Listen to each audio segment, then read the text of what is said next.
Não tem planta que goste mais do clima e do solo do Nordeste que essa, cana-de-açúcar.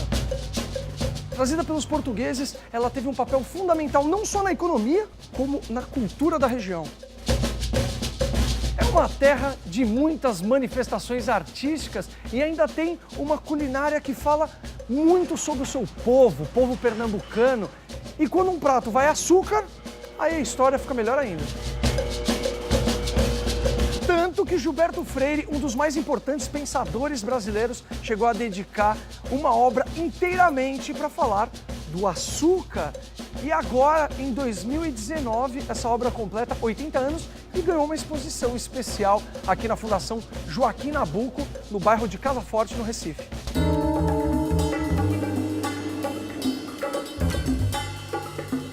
Tudo isso é acervo do Museu do Nordeste. Na exposição, nós só usamos objetos ligados, derivados do açúcar.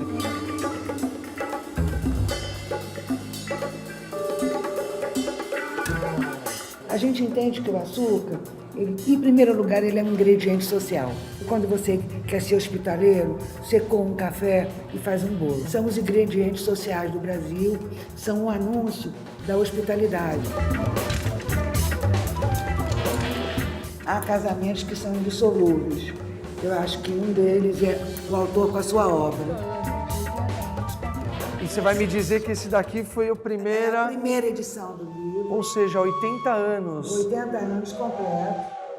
A sociedade brasileira foi condicionada, em grande parte, pelo que ela começou a ser no século XVI, com as primeiras casas grandes e senzalas, com os primeiros engenhos de açúcar.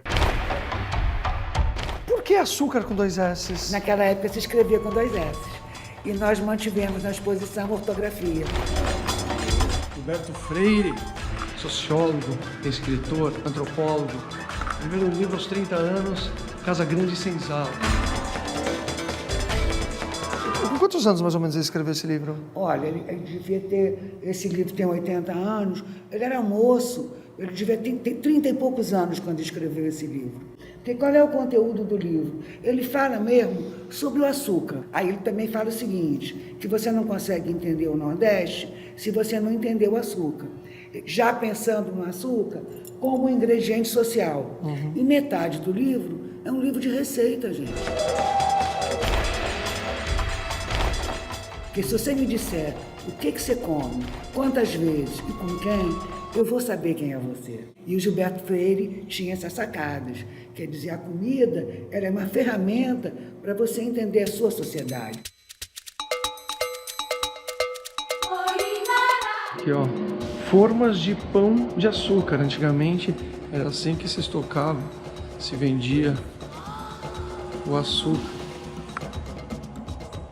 Por isso que no Rio de Janeiro o pão de açúcar tem esse nome, porque como se fossem 2 formas dessa.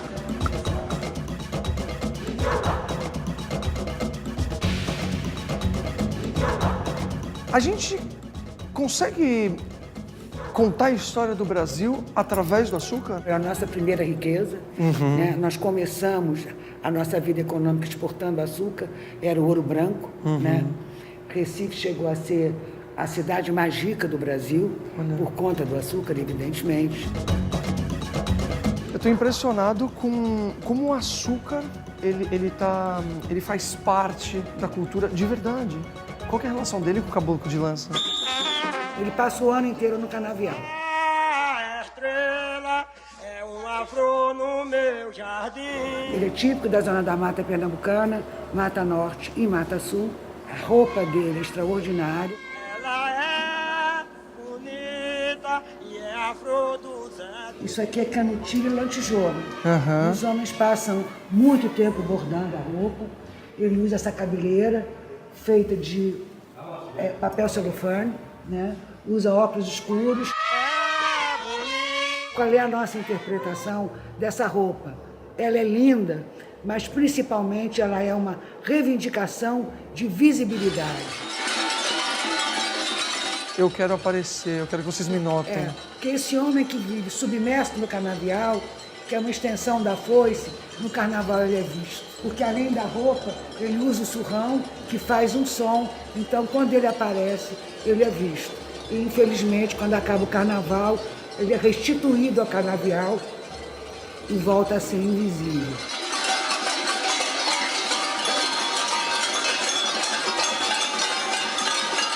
O açúcar também tem um lado escuro ainda hoje, que é preciso ser corrigido. E essa roupa linda é uma maneira de falar isso.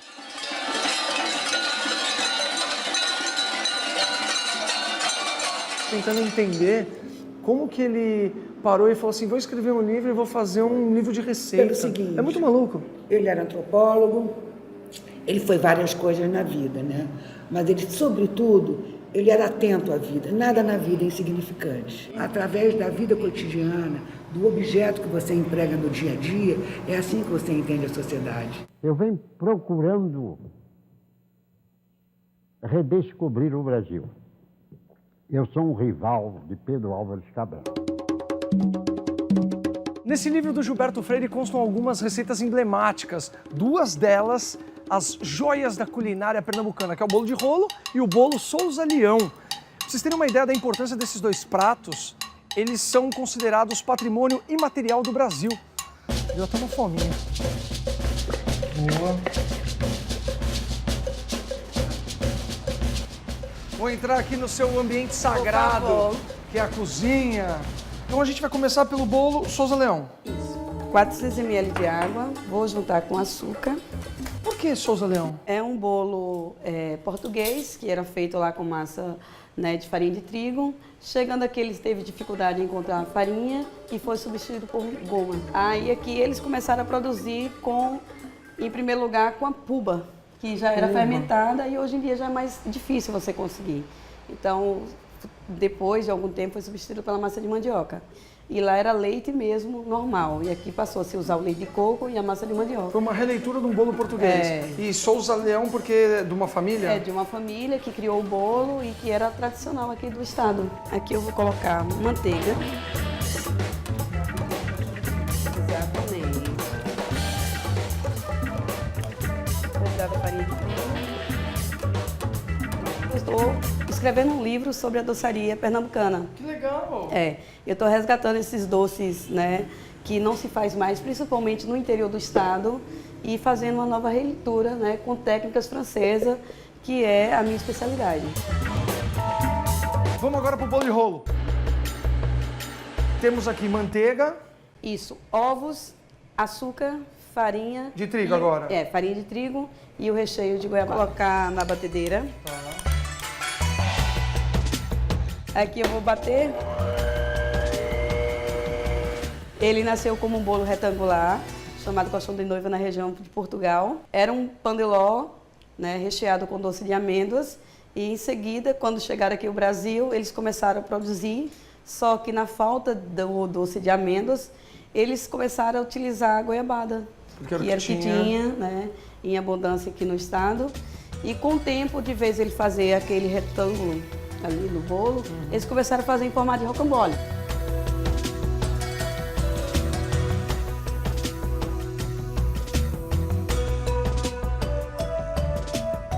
Três minutinhos, forno a 250 graus. Tá.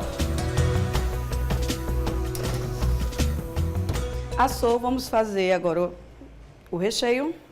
Acabou de sair do forno, já vai para o Já recheio? vai, recheio quentinho. Enquanto vai fazendo os outros, vai preparando. Você não colocar muito recheio, porque você vai ter dificuldade para enrolar e ele ainda vai correr o risco de rachar. Olha que legal. Essa primeira dobra aqui é bastante importante. Aí você não pode enrolar assim de vez, porque vai ficar Entendi, a primeira dobra aparecendo, aí vai ficar o buraquinho no meio. Só é mais difícil essa parte, depois o outro é bem simples. Aqui, mas aqui tá indo legal. Vou deixar você fazer, pra você ter esse prazer, ó. Aqui? Isso. Nossa, que gostoso.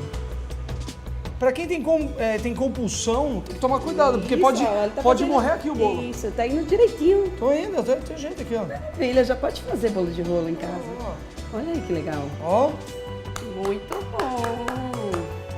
Ah! Primeiro bolo de rolo a gente nunca esquece. Nunca esquece. Aí vamos reservar aqui e vamos assar e ir enrolando. E aí vai, aí assim vai. Uma, duas, três, até a quarta. até a quarta. Você muda o sentido. O sentido, isso, que aqui eles vão se encontrar. Ah, agora tá muito mais fácil. É, deixar você Ah, finalizar. vou finalizar.